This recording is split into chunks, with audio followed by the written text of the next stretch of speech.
Good morning. It's Mrs. Wells with another simple activity you could do at home to work on speech and language skills. So in front of me, I have two small plastic containers. There's some water in one. Splash, splash. And my other is full of just some random items that might be fun to put in water. Now you could choose your items strategically. They could all start with a certain sound, for example. If your child's working on a certain articulation sound, they could all belong to a certain category. For example, vehicles or fish, ocean creatures, something like that. Food items even, really. You could have things that you wanted to see if they float or didn't float. If you have a child working on some higher level concepts, really the sky is the limit. Oh, I also have something that I could use to scoop and dump.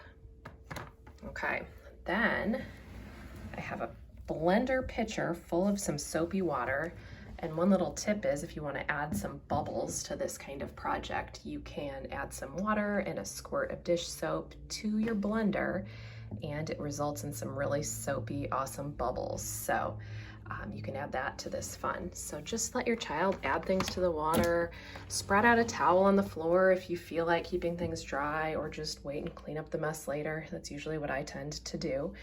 This time of staying at home and doing all these extra activities at home has really made me learn to appreciate messes more, and I kind of decide what kind of mess I'm willing to deal with, and if the cleanup is worth the time that it buys me. And honestly, usually the cleanup is worth it. So here I dumped some soap into my water. That would be fun to play with. I have a fish in there. We can make the fish swim. If we're working on verbs, we could make the fish jump. We could make the fish sleep. Really anything we want.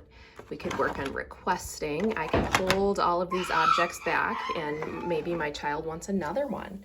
And I could say, what do you want? And they would have to use a word to make a request. One word or a phrase if they're working on things at the phrase level. Oh, you want seahorse? Tell me seahorse, please. And then give it to the child, and they get to throw it in the water and splash, splash, splash around. There's a car. I wonder if this car will stay at the top or go to the bottom.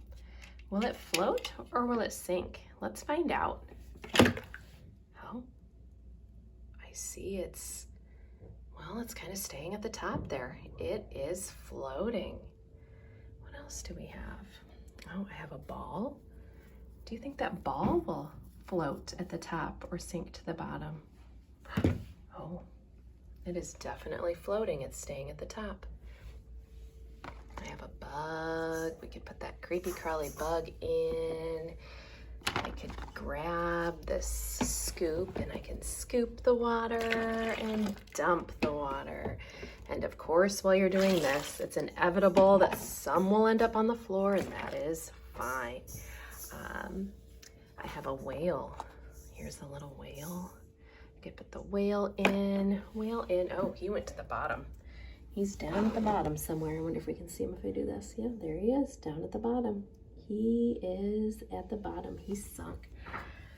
So this activity honestly has entertained my kids upwards of a half hour at times, depending on the day. So hopefully it will bring some entertainment to your day, but also give you a way to work on some speech skills, work on those clear talking skills, and then 2, expanding language skills, vocabulary, phrase length, and all of that. Have a super day. Bye.